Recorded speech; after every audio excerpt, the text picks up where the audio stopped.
Good morning, students. Today we'll continue our topic of the making of nationalism in Europe. So it is 2.3, conservatism after 1815. So simultaneously we have to learn the timelines of what we are going to study. So here we'll see that following of the defeat of Napoleon, it was in 1815, Europe were driven by a spirit of conservatism. मतलब अभी तक liberal था, liberalism की तरफ था Europe. अब क्या हो गया, क्योंकि नेपोलियन के जाने के बाद, उसके डिफीट होने के बाद, उसके इम्प्रिजन्ड होने के बाद कैसे स्पिरिट आनी शुरू हो गई कंजर्वेटिज्म की। कंजर्वेटिज्म क्या होता है? It is a political philosophy that stress the importance of tradition. Establish मतलब सिंपली अगर हम वर्ड मीनिंग पे भी ना जाएं, कंजर्वेटिविज्म का मतलब है रूढ़िवादिता। जो लोग चेंज नहीं चाहते हैं, घिसे पिटे कानून के साथ, समाज के साथ निर्वाह करते रहते हैं। So conservatism that establish traditional institution, वो आ गया अपने आप में ही वर्ड ट्रेडिशनल, मतलब हमारी जो परंपरा है उनके साथ कोई खिलवाड़ नहीं होने देंगे, वो चलती रहेंगी। And the state of and the society, monarchy, churches, social hierarchies, and property, and the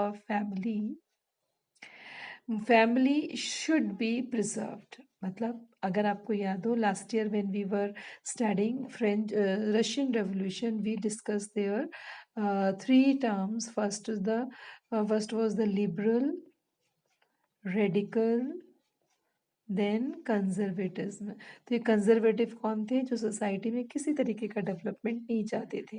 वो चाहते थे आए, लेकिन धीरे धीरे पेस के साथ। तो ऐसा ही यहाँ पर भी है। तो ये कंजर्वेटिव आए तो उन्होंने कोई चेंज नहीं चाहा। So most of the conservative however did not propose a return to the society of pre revolutionaries days. मतलब रिटर्न का मतलब है, जब समाज से कुछ लेते हो तो समाज को देने का फर्ज है। क्या डेवलपमेंट दोगे और कंपटीशन दोगे with the other part of society? ऐसा इनका कुछ भी नहीं था।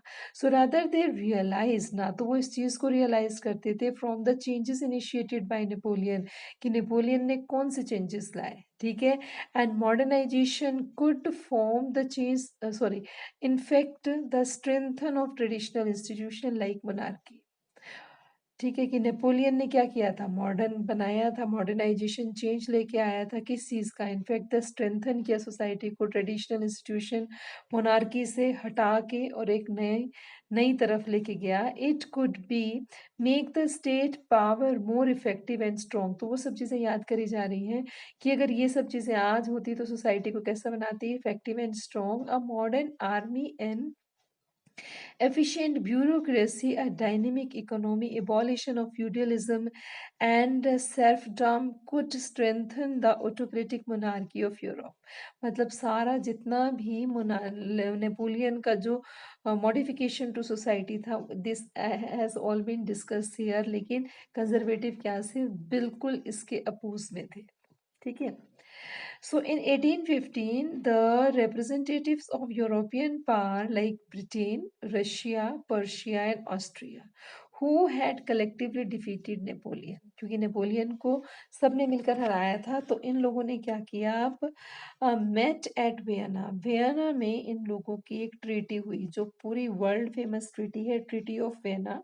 तो वो आपको मैं उसका वीडियो भेज दूंगी, तो you will watch it carefully कि वियना ऑफ ट्रीटी क्या थी। हालांकि पैराग्राफ में है कि सब लोगों ने वियना ऑफ ट्रीटी पे सिग्नेचर किए कि ऐसा जो अब हुआ है, in future it will not take place.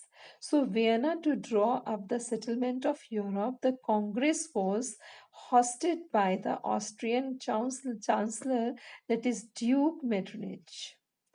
ठीक है, जो यहाँ इसमें इसका मेन रोल होगा अभी आपका ड्यूक मेटरनिच का। ये हेड था, चांसलर था। इसने क्या किया? The delegates Drew up treaty of Vienna of 1850। 1850 में एक ट्रीटी और वियना का विस्तार किया गया with the objects of undergoing most of the changes that had come about in Europe during Napoleon War। Napoleonic war के आसपास जो भी चेंजेस आए वो सब इसमें थे। एंड द बॉनबॉन डायनेस्टी, आप याद करो लुइस की डायनेस्टी बॉनबॉन डायनेस्टी थी, तो Bourbon dynasty which has been depose during the French revolution, वो खत्म हो गई थी। वॉज रीस्टोर टू पावर, उसको दोबारा से रिस्टोरेशन कहते हैं, दोबारा से पावर में लाना, उसको दोबारा से पावर में लाया गया, मोनार्की एस्टेब्लिश की गई। And France lost the territories it had annexed under Napoleon. जो फ्रांस ने पहले टेरिटरी सब लॉस्ट हो गई थी, खत्म हो गई थी, और नेपोलियन ने उन्हें दोबारा से फिर अपने में मिलाया। So a series of state were set up on the boundaries of France to prevent France expansion in future. और उसको ये हिदायत दी गई, ये एक तरीके से अल्टीमेटम दे दिया गया कि फ्रांस जो है ऐसी जरूरत दोबारा नहीं करेगा कि वो अपनी टेरिटरी बढ़ाए, जितना है उतना ही रहेगा। So, thus the Kingdom of Netherlands, which included Belgium, was set up in the north, and the Genoa was added in the Piedmont in south, and Persia was given important new territories to its western in the south in its frontiers, while Austria was given control to the northern Italy। मतलब इन्होंने अपने तरीके से उस treaty को बनाकर अपने अपने किंग, अपने अपने राज्यों की, अपने अपने स्टेट्स की, अपने अपने कंट्री की जो थी उन सीमाओं का कैसे विस्तार किया, टेरिटरीज का। On it's western frontiers, while Austria ने क्या कर दिया, कंट्रोल ऑफ नॉर्दर्न इटली पे रहा। बट द जर्मन कॉन्फेडरेशन, अब फिर वही बात आई जो हमने पहले जर्मन के बारे में पढ़ा था, जर्मन को किसी ने छुआ नहीं।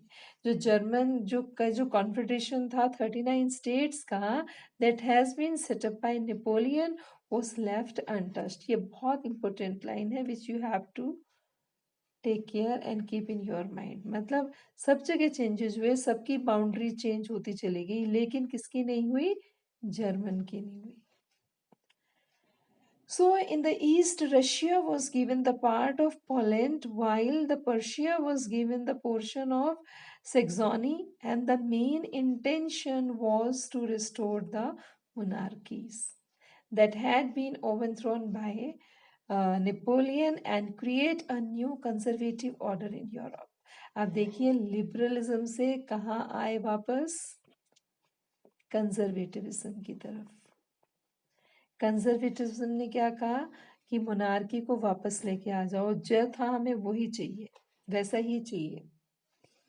So the conservative regime set up in 1815 वापस से आ गया, वर ऑटोक्रेटिक, अफसरशाही था, नौकरशाही था। They did not tolerate the criticism and dissents, उन्हें किसी तरीके का क्रिटिसिज्म नहीं चाहिए था। And sought to a curb of activities that question the legitimacy of autocratic government. ऐसी संस्थाएं, ऐसी एक्टिविटीज को खत्म ही कर दिया जो कि सरकार यानी कि राजा की राजाई पर जो है क्या करें, ऑटोक्रेटिक गवर्नमेंट के ऊपर क्वेश्चन उठाए। मतलब किसी को क्रिटिसिज्म का राइट नहीं था, एक तरीके से डेस्पोटिज्म दोबारा आ गया। Most of them impose the censorship loss, क्योंकि जुबान खोलोगे तो क्या है, पनिशमेंट है, तो सेंसरशिप लगा दी, कंट्रोल कर दिया गया हर एक चीज को।